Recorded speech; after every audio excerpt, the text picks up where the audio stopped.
And we're back. Let's go on ahead through this door, shall we? As you proceed through the undersea shrine, you notice the door before you was slightly ajar. Listening carefully, you hear footsteps and a conversation in progress. It is possible that deep ones, or worse, may be ahead. Use the utmost caution when going forth, and 5th and 6th.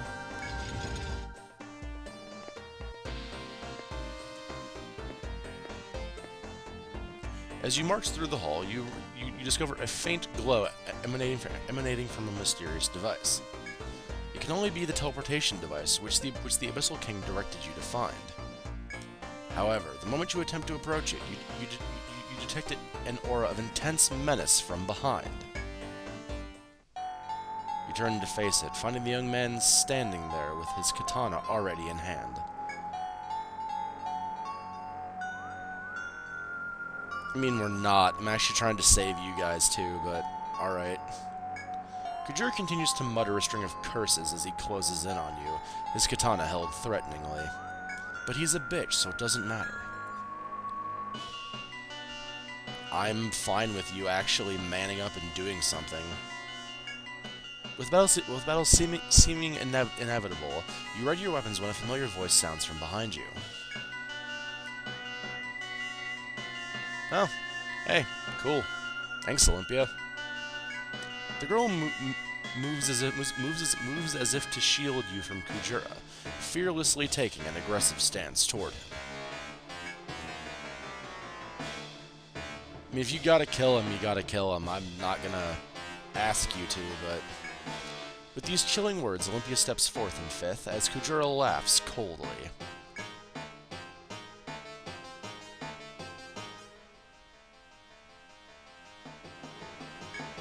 With a loud cry, Kujira produces something from his sleeve and throws it at your feet.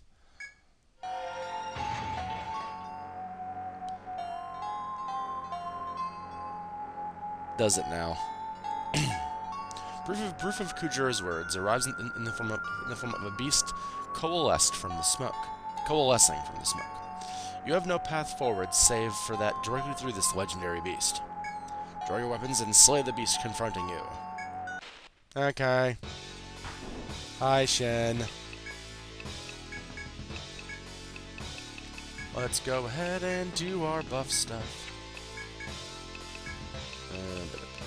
But we need to have Prevent Order on everybody, because Prevent Order is insanely important in this fight.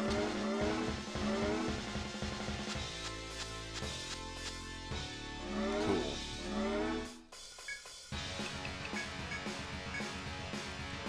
Line guard.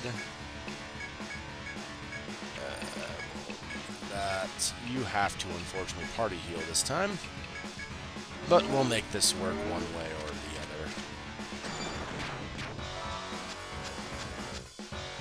Damn. That's very upsetting. Ow. She still has a lot of health. Alright, we should Prevent Order the back line. Not that it makes any difference right now, because our whole back line is already having issues, but...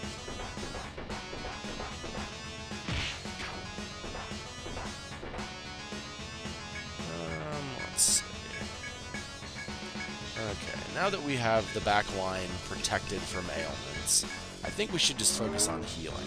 Because unlike last time we fought Shin, we actually do have the ability to do this with some relative ability.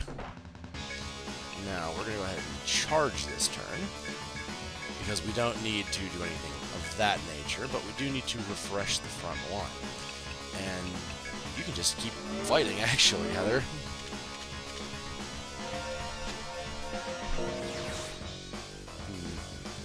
Defense was enhanced. That's upsetting. Alright, well, we can pin... Actually, no, I have to pin cushion, because I just did a thing otherwise. But we can add Nilho, and then we'll start doing other things instead. It sucks I gotta waste a powered up pin cushion.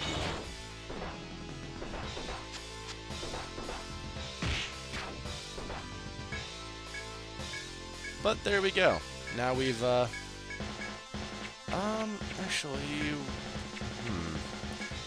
let's see, we could, no, she does magic damage, that's right. She does nonsense magic damage. Ugh. I was thinking that she dealt physical damage for no actual reason for a while here. Sorry about that, everybody. That was horrible tactics from me.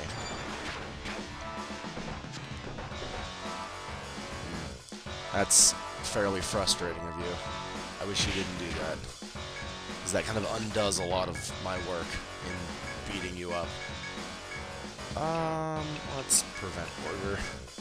Maybe it'll go off before she does her thing, eh?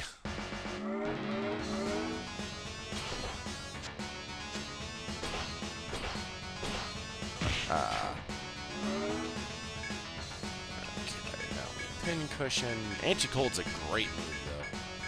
Let's prevent order the front line. Actually, let's guard. Oh, no, yeah, there we go. That's the one. And then prevent order the front line. And then we'll do that.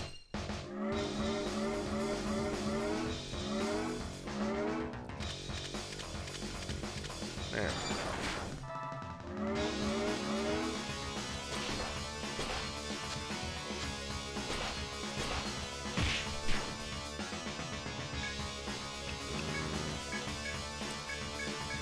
Yeah, unfortunately, I should probably focus on keeping everybody okay. I don't think she's not gonna get much mileage out of her demon kiss thing. Mist robe. That's moderately annoying, but ultimately okay. At least for a turn. Do we have prevent order for? I think it probably wore off in the. No, okay, we have one more turn of it, so we can totally add Nilho this turn. Just the next turn, we're gonna have to. There's a plan here. That's annoying, but we did just wreck all of that healing that she did, so it's pretty okay.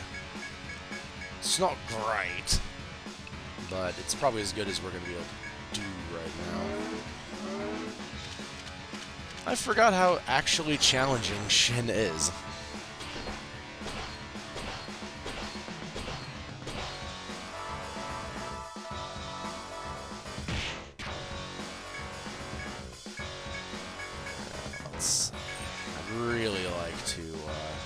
You know what, actually, you can refresh the back line. Because I have a feeling she's going to use the Demon Kiss thing again. So at least this way, yep, there we go. That way we can just stop Sahoni from being a battery with which she can heal. Because, as you guys remember, Demon Kiss does bonus damage to people who have status ailments. That's why she just does status ailments like a bitch. Oh, that's very unfortunate for Heather. She's got full health, though. Let's see. We're gonna have to refresh, because this is gonna end very badly for Heather, one way or the other, so I'd... Or it just won't. That's also fine. After a pitched battle, you bested the legendary beast.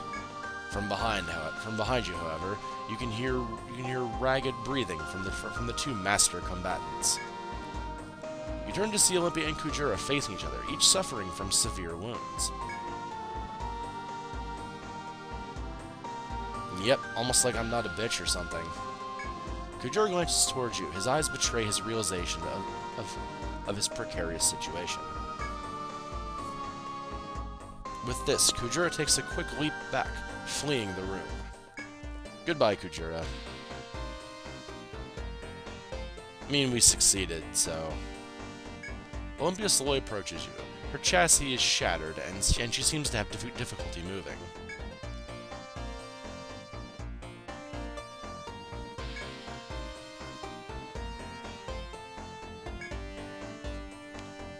The girl mutters to herself before handing you a key.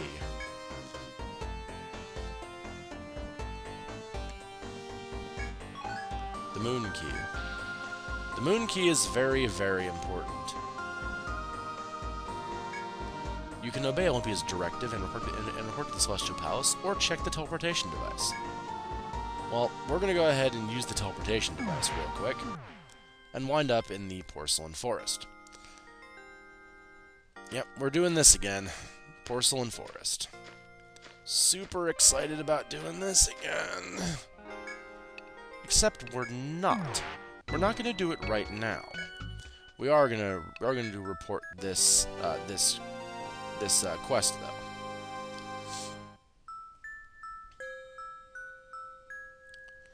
Yep, we killed a mist monster to do it after all.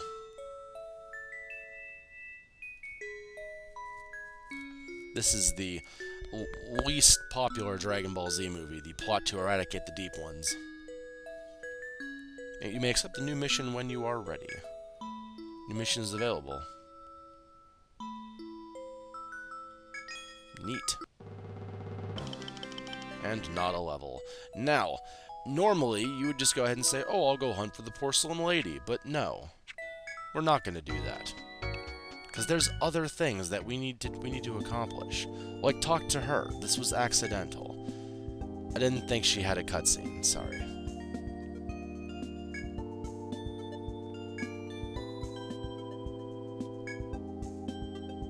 Cool. That's neat. That's very helpful. But we're going to go ahead and stay until the morning, because we have something else to do now. And this is going to seem really, really strange, but this is where the true ending path becomes convoluted. Because you remember back to the key that we were just given, right? The moon key. If you think back to the third stratum, what kind of door was it that blocked the eldest one? It was a moon key door. So we need to go meet with the eldest one. Because we can now. Because, as I said in the previous video, in this set, we have two key items that refer to a porcelain offering.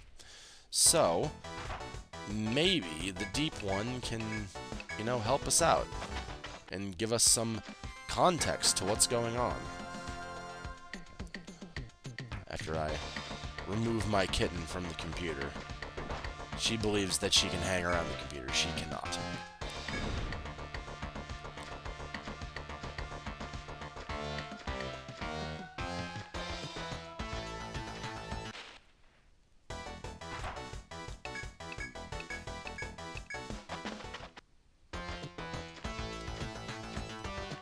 But yes, we need to go and talk to the eldest one, which is something that's very strange and counterintuitive. You'd never think to do this, but you totally can go do it. And we need to, as said.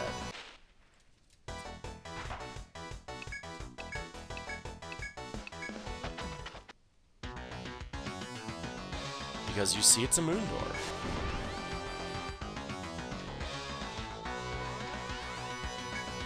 You use the key we're given to re-enter the Hall of Conviction. The outwardly human yet utterly alien creature is there, staring at you as before. Hello.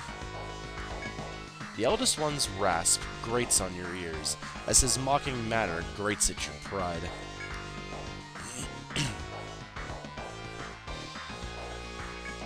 The eldest one laughs, but its expression suddenly darkens, as if remembering something.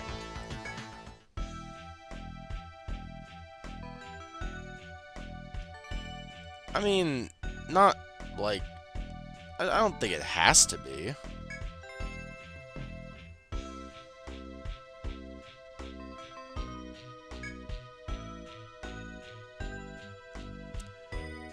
I mean, as long as you stop threatening humanity, I don't see a reason why we, you know, have to kill you. The question from this cracked, hoarse voice seems to echo from the depths surprises you. You are taken aback and honestly unsure of how to answer. Well, I think yes. I think we can. The eldest one gives you a wry smile upon hearing your answer, followed by a heavy sigh.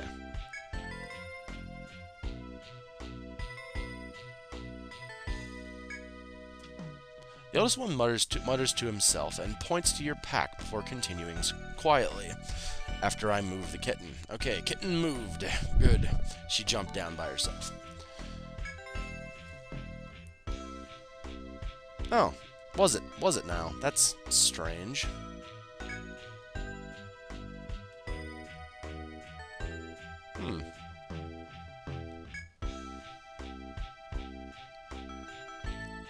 Yes, this is what defines our true ending path right here. The eldest one abruptly begins to chant a strange incantation you cannot clearly make out. Suddenly the starry shard in the sky bowl fly into the air. When the shard settles inside the bowl, it releases a blinding light that suffuses the room. I'm guessing that means surrounds, by context there. The pea offering.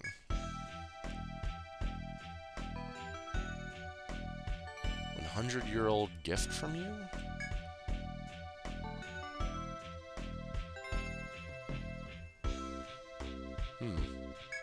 The eldest one falls silent as it closes its eyes and slowly leans against the back wall.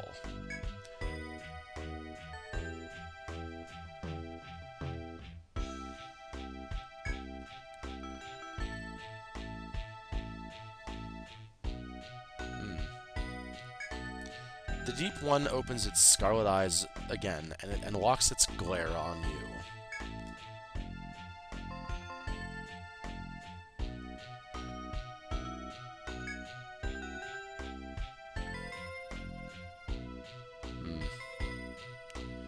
Very well, then. As the Deep One speaks, a burning pain flares in your hand. However, when you look at it, you can see nothing amiss. The pain subsides as if nothing happened. You have misgivings about this, but the eldest one's eyes are closed and its lips silent. You decide to act in deference to the unnerving creature and leave this place. Well, that was a weird encounter, wasn't it? We've been branded and we have something called the pea offering. Could that be the porcelain offering that the story Kujira told us about had featured in it? Oh, I can buy that katana now. Neat, for the class I don't use. Let's go to the Senatus.